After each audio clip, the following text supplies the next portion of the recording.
گواہی دیتا ہوں کہ اللہ وحدہ لا شریک کے علاوہ کوئی سچا معبود نہیں جو ارض و سما کا مالک ہے، اور میں گواہی دیتا ہوں کہ ہمارا نبی سردار محمد صلی اللہ علیہ وسلم اس کے بندے اور بھلائیوں کی طرف جلدی کرنے والے ہیں۔ اے اللہ، آپ اور آپ کے آل و اصحاب پر صلاۃ و سلام اور برکت نازل فرما۔ حمد و ثنا کے بعد اے اللہ کے بندو مومنو، میں تمہیں اور اپنے آپ کو اللہ عز و جل کے تقوی کی وصیت کرتا ہوں جو سعادت کا راستہ ہے اور کامیابی اور کامرانی کا راستہ ہے۔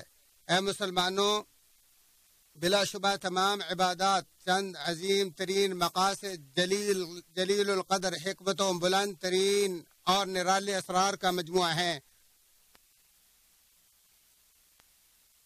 یعنی کوئی عبادت ایسی نہیں جو بندوں کی دنیاوی یا اخروی کسی بھلائی اور بہتری پر مشتمل نہ ہو۔ ابن تیمیہ رحمہ اللہ فرماتے، جس نے شارع کی حکمت و مقصد کو بانپ لیا در حقیقت وہی ماہر عالم دین ہے۔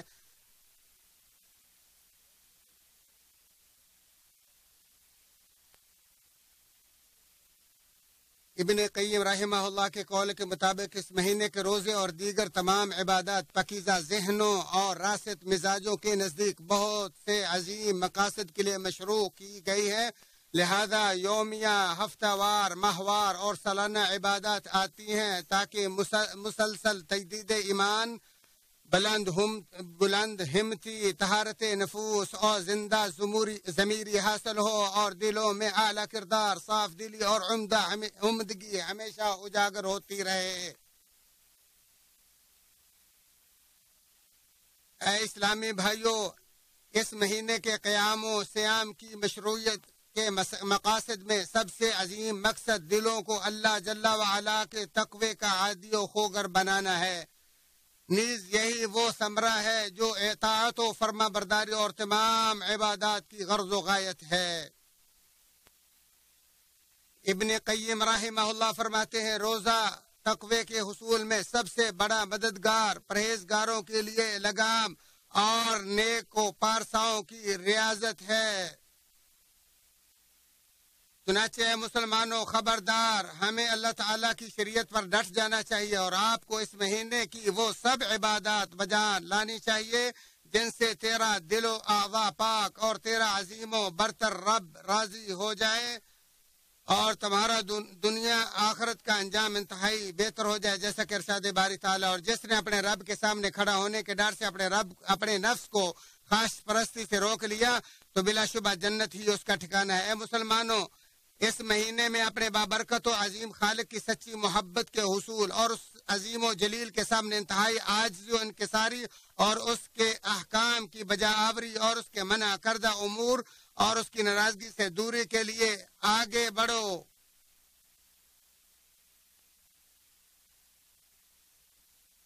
شاطبی رحمہ اللہ فرماتے ہیں، شریعت کے لاگو کرنے کا شرعی مقصد یہ ہے کہ شریعت کی پابندی کرنے والوں کو دعوت خاص پرستی سے آزاد کروانا تاکہ وہ اپنی مرضی سے اسی طرح اللہ کے بندے بن جائیں جس طرح کہ وہ مجبوراً اللہ کے بندے ہیں۔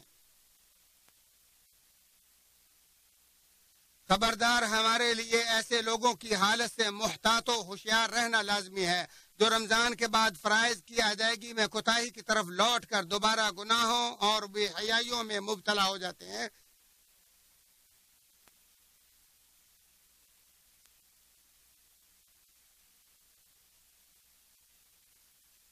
جبکہ ارشاد باری تعالیٰ ہے، اپنے رب کی عبادت کرو یہاں تک کہ تمہیں موت آ جائے۔ امام احمد بن حنبل اور فضیل بن عیاض رحمہ اللہ کے فرامین میں سے ہے کہ وہ لوگ انتہائی گھٹیا اور برے ہیں جو اللہ تعالیٰ کو صرف رمضان میں پہچانتے ہیں۔ اے اقوام مسلم، اس مہینے کے روزوں کی مشروعیت کے جو مقاصد ہیں ان میں سے ایک مقصد شریعت کا اسلامی معاشرے کا دھیان اور اس کی بھرپور نگرانی کرنا ہے تاکہ اس کے افراد الفت و محبت، بھائی چارے اور باہمی اتحاد کے اصولوں پر زندگی بسر کر سکیں۔ تو ماہ رمضان دلوں کی پاکیزگی، بغض و عداوت اور حسد و کینے سے حفاظت ضمیر کے اسباب کی طرف مسلمانوں کی رہنمائی کرتا ہے۔ جیسا کہ آپ صلی اللہ علیہ وآلہ وسلم نے فرمایا جب تم میں سے کسی کا روزہ ہو تو وہ فحش گوئی اور شور و غل سے مکمل اجتناب کرے. اگر کوئی اسے گالی دے یا اس سے لڑائی جھگڑا کرے تو یہ لڑائی یا گالی گلوچ کے بجائے اسے کہہ دے کہ میرا روزہ ہے. بخاری و مسلم. ابن مسعود رضی اللہ عنہ سے پوچھا گیا تم رمضان کا استقبال کیسے کیا کرتے تھے؟ تو انہوں نے فرمایا کسی کی یہ جرت نہیں ہوتی تھی کہ وہ ہلال رمضان کا استقبال کرے اور اس کے دل میں اپنے مسلمان بھائی کے بارے میں ایک رائی کے برابر بھی کینہ یا بغض ہو. لہذا رمضان کا مہینہ الفت و محبت، جود و سخا، صدقات و خیرات، باہمی بھائی چارے، کھانا کھلانے اور نوازشوں کا مہینہ ہے. جیسا کہ آپ صلی اللہ علیہ وسلم نے فرمایا جس نے کسی روزے دار کا روزہ افطار کروایا اسے بھی اس روزے دار کے برابر ہی اجر و ثواب ملے گا. خبردار ہمارے معاشرے کے تمام افراد کا ہم وقتی شعار بھی یہی صفات عظیم ہونا چاہیے. اے اللہ کے بندو، رمضان اس کی مہکتی فضاؤں اور انتہائی شاندار اخلاق میں زندگی گزارنے کے بعد اب ہمیں ایسی تمام چیزوں کی طرف لوٹنے سے مکمل پرہیز کرنا چاہیے کہ جن سے ہمارا دین و دنیا دونوں مقدر ہو جائیں اور جن سے آپ صلی اللہ علیہ وسلم نے ان الفاظ کے ساتھ متنبع فرمایا ان قریب میری امت کو بھی گزشتہ امتوں والی بیماری لگ جائے گی. صحابہ کرام نے کہا امتوں کی بیماری سے کیا مراد ہے؟ آپ صلی اللہ علیہ وآلہ وسلم نے فرمایا کفران نعمت، تکبر کرنا، دولت دنیا کی کثرت کا رجحان، دنیا میں کینہ و عداوت سے کام لینا اور آپس میں باہمی حسد و بغض رکھنا، یہاں تک کہ ہر طرف ظلم و زیادتی اور بغاوت کا بازار گرم ہو. اسے حاکم نے روایت کیا اور ذہبی نے صحیح قرار دیا.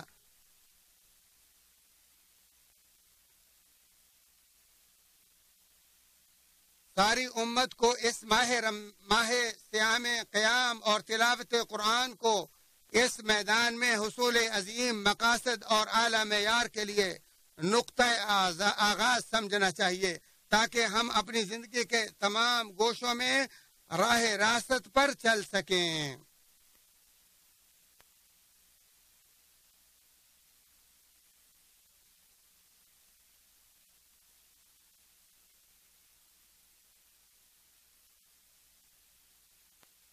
ہمارے لیے ضروری ہے کہ ہم اس ماہ کریم کو اپنے نفسوں کی پاکیزگی، تمام گھٹیا صفات اور برے اخلاق سے ان کی طہارت کے لیے بنیاد سمجھیں تاکہ ہم ان اعلیٰ مراتب اور عظیم مقاصد کے حصول میں کامیاب ہو سکیں جن کی طرف ہمارے دین نے شدید رغبت دلائی ہے.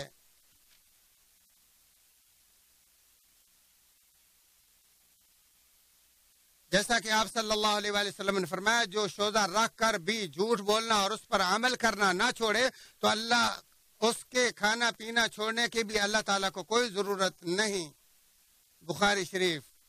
بلا شبہ اس مہینے کے روزے، قیام اور عبادت نفسوں کو یہ سکھاتے ہیں کہ وہ تمام حقیر اور گھٹیا امور کے سامنے گھٹنے ٹیکنے پر مجبور ہونے اور اپنے خالق کی شریعت کے مخالف برائیوں کے سلسلے میں نفس امارہ کی پیروی سے باز رہیں. جیسا کہ آپ صلی اللہ علیہ وآلہ وسلم نے فرمایا روزہ گناہوں سے بچنے کی ڈھال ہے. تو دنیا آخرت کی بھلائی چاہتا ہے اسے ان تمام مقاصد پر زندگی بسر کرنا چاہیے.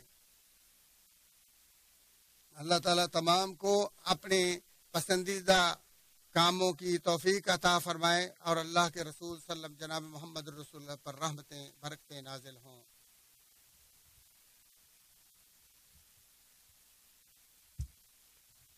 اے اللہ میں تیرا حمد و شکر بجا لاتا ہوں اور میں تیرا شکر ادا کرتا ہوں اور میں گواہی دیتا ہوں کہ تیرے سوا کوئی سچا معبود نہیں. اے اللہ محمد صلی اللہ علیہ وآلہ وسلم پر رحمتیں برکتیں نازل فرما. اے مسلمانوں، عبادات کے تمام فوائد صرف بندوں کے لیے ہی ہیں اور وہ اللہ تعالیٰ کے محتاج ہیں، جبکہ اللہ تعالیٰ تو غنی حمید اور بے نیاز ہے. چنانچہ اللہ کے بندوں اپنی زندگیوں کو ایسے کاموں میں مصروف رکھنے کو غنیمت سمجھو جو تمہیں تمہارے رب کے قریب کر دیں. اور تمہیں اپنے احوال تمہارے سامنے ہیں۔ مسلم شریف کی روایت کردہ ایک حدیث قدسی میں وارد ہے، اے میرے بندو، یہ تو تمہارے ہی اعمال ہیں کہ جن کو میں تمہارے لیے جمع کرتا رہتا ہوں، اور پھر تم کو ان اعمال کا پورا پورا بدلہ دوں گا۔ سو جو بہتر بدلہ پائے وہ اللہ کا شکر ادا کرے، اور جو برا بدلہ پائے وہ اپنے سوا کسی کو ملامت نہ کرے۔ ایک دفعہ نبی کریم صلی اللہ علیہ وآلہ وسلم ممبر پر چڑھے اور 3 بار آمین کہا۔ پھر جب آپ ممبر سے نیچے تشریف لائے تو آپ سے اس آمین کے بارے میں پوچھا گیا، تو آپ صلی اللہ علیہ وسلم نے فرمایا، جبریل میرے پاس آئے اور کہا، اس بندے کی ناک خاک آلود ہو جس نے رمضان تو پایا مگر اس کی بخشش نہ ہو سکی۔ تو جبریل نے کہا، کہو آمین، تو میں نے کہا آمین۔ اے مسلمانوں، اپنی زندگی کو اچھائی کی طرف لگاؤ، اپنے رب سے ڈرو، دنیا آخرت کی بھلائی حاصل کر لو۔ پھر نیک اعمال میں سے بکثرت آقا دو جہاں صلی اللہ علیہ وآلہ وسلم پر درود و سلام بھیجنا ہے۔ اے اللہ، اپنے نبی اور رسول اور اپنے بندے پر رحمتیں برکتیں نازل فرما، اور آپ کے دیگر تمام نیکیوں بھلائیوں کی طرف پیش قدمی کرنے والے صحابہ پر بھی رحمت برکتیں نازل فرما۔ اے اللہ، ہم سب کو ان لوگوں میں کر دے جن کے تو گناہ کو مٹا دے گا، درجات کو بلند کر دے گا۔ اے اللہ، مسلمانوں کے اموات کی بخشش فرما، اللہ ان پر رحم کر اور ان کی غلطیوں سے تجاوز فرما۔ اے حی یا قیوم، اے اللہ، ہم آپ سے سوال کرتے ہیں، جو عاجزی انکسارے والے بندوں جیسا، یا اللہ ہر قسم کے مصائب سے ہماری حفاظت فرما۔ اے اللہ، مقروضوں کے قرضوں کو ادا کر، بیماروں کو اور ہمارے اور تمام بیماروں کو صحت دے۔ یا اللہ، ہم بڑی مصیبت میں مبتلا ہیں، یا اللہ ہم سے اس بیماری کو دور فرما، یا اللہ اس بیماری کو ہم سے دور فرما۔ یا اللہ، وہ ہمیں لاحق ہوئی اور ہمارے نقصان کا باعث بنی ہے، اس کی وجہ سے ہمارا دنیا اور آخرت کا بہت بڑا نقصان ہو چکا ہے۔ یا اللہ، تیرے سوا کوئی سچا معبود نہیں ہے، اور تو ہی بیماریوں کو دور کرنے کی صلاحیت رکھتا ہے۔ یا اللہ، اپنے فضل و احسان سے اس بیماری کو ہم سے دور فرما دے۔ یا اللہ، اپنے فضل و احسان اور کرم سے اس بیماری کو اس وبا کو دور کر دے، اور اللہ ہمارے ملک کو اور دیگر تمام اسلامی ممالک کو ہر قسم کے شریروں کے شر اور برائیوں سے محفوظ فرما۔ یا اللہ، جو ہمارے دین کے خلاف برا ارادہ کرے، یا اللہ اس کو اپنی مصیبتوں میں مبتلا کر دے۔ یا اللہ، جو مسلمانوں کے ملکوں کے لیے برا سوچتا ہے، اے اللہ اس پر اپنا عذاب نازل فرما۔ یا اللہ، ان کی سازشوں کو ان کے خلاف برپا کر دے۔ اے اللہ، ہمارے حاکم کی اور اس کے ولی عہد کی حفاظت فرما، اور اللہ جہاں بھی ہوں ان کو بابرکت بنا دے۔ اللہ ان کو ہر قسم کے برائی سے اور مکر و فریب سے حفاظت فرما ان کی۔ یا اللہ، ان کے ذریعے اس ملک کی حفاظت فرما اور ان کی کاوشوں کو بابرکت کر دے۔ اے اللہ، تمام مسلمانوں کے حکمرانوں کو توفیق عطا فرما ایسے کاموں کی جو ان کی رعایا کے لیے بھلائی پر مبنی ہوں۔ اے اللہ، ہمارے دعاؤں کو، اعمال کو قبول فرما، تو سننے والا قبول کرنے والا ہے۔